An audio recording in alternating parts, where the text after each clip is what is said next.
बातमी आहे विक्रमगड तालुक्यातील अनेक गावांना पाड्यांना जोडणारा देहर्ज नदीवरील पूल. संरक्षण भिंती नाहीत, पुलावर खड्डे, पुरामुळे अनेक गावांचा संपर्क तुटतो. विद्यार्थ्यांचे नुकसान, जीव मुठीत धरून प्रवास करावा लागतो. आगामी काळात देहर्जा प्रकल्पामुळे पाण्याचा विसर्ग होऊन हा पूल बारमाही बुडण्याची शक्यता नाकारता येत नाही. याचाच घेतलेला हा आढावा. नमस्कार सर्वांना, जय जिजाऊ, जय शिवराय. मी आज आहे देहर्जा नदीचा हा जो ब्रिज आहे खूप छोटा आहे, त्याच्यामुळे खूप त्रास होतो. त्या बाजूला हातना असेल, बांधण असेल, या बाजूला सीळ, झडपुलीसारखे गाव आहेत, संपर्क तुटून जातो. या संदर्भात आपण बातचीत करण्यासाठी आपल्यासोबत आहेत जिल्हा परिषदचे, पालघर जिल्हा परिषदचे उपाध्यक्ष, माजी उपाध्यक्ष तथा शिक्षण सभापती सन्माननीय शिवा सांबरे साहेब. सांबरे साहेब नमस्कार. नमस्कार. यावर तुमचं काय मत आहे? तुम्ही काय मागणी कराल? या पुलाचा मी सातत्याने शासनाकडे पाठपुरावा केलेला आहे, परंतु शासन एकीकडे कोट्यावधी रुपयाची कामं मंजूर करते. ती कामं कागदावर दाखवून करोडो रुपये काढले जातात. परंतु जे या पुलाची खरोखर गरज आहे की जेव्हा जर एखादा थोडासा पाऊस झाला तर इथले देहर्जा असेल, हातना असेल, बांधण असेल, या लोकांना वाड्याला जायचं असलं तरी एक 15 किलोमीटरचा फेरा मारून जावं लागतंय. तर हा जर पूल झाला तर इंधन बचत होईल, लोकांची वेळेची बचत होईल आणि सर्व दळणवळणाच्या साधनाचे उपयोग होईल. आज जर इथे झडपुलीला सर्पदंश झाला, इकडे शिळला सर्पदंश झाला, तर इथे एक कुर्दा PSC हाकेच्या अंतरावर आहे, पण त्याला नेण्यासाठी विक्रमगड मार्गे जावं लागतं. मग विक्रमगड RSला तिथे व्यवस्था नसते.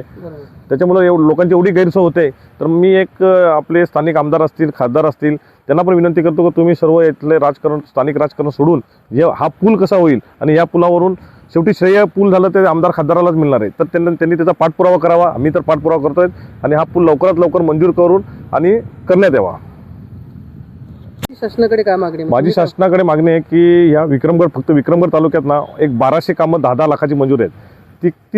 तीच कामं पुन्हा आणि ती कामं प्रत्यक्षात करतच नाही. ते 2-3 वर्ष थांबणार, त्याची बिलं काढणार, एक्झिक्युटिव्ह इंजिनियर बदलला का ती बिलं, तर ती कामं अख्खी रद्द करण्यात यावी आणि ते पैसे या पुलाला वापरण्यात यावेत आणि हा पूल एकदम चांगला बनवण्यात यावा. एक 5-7 कोटीमध्ये हा पूल चांगला होईल आणि सर्व लोकांची जी हैराणी होते ती वाचणार आहे.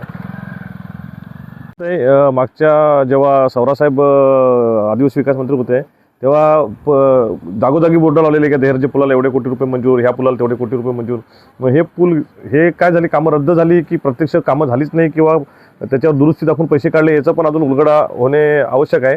तरी माझी ती पण मागणी सार्वजनिक बांधकाम विभागाकडे का तुम्ही हा पूल लवकरात लवकर करून आणि लोकांच्या सोयीसुविधासाठी उपलब्ध करून देण्यात यावा. खूप अनेक वर्ष होऊन गेले.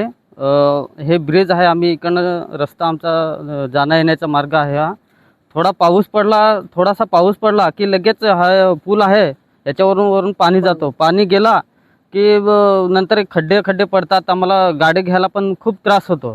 त्याच्यामुळे आमचा जे जाण्या येण्याचा मार्ग बंद होतो. थोडासा जरी पाऊस पडला तर रस्ता बंद आणि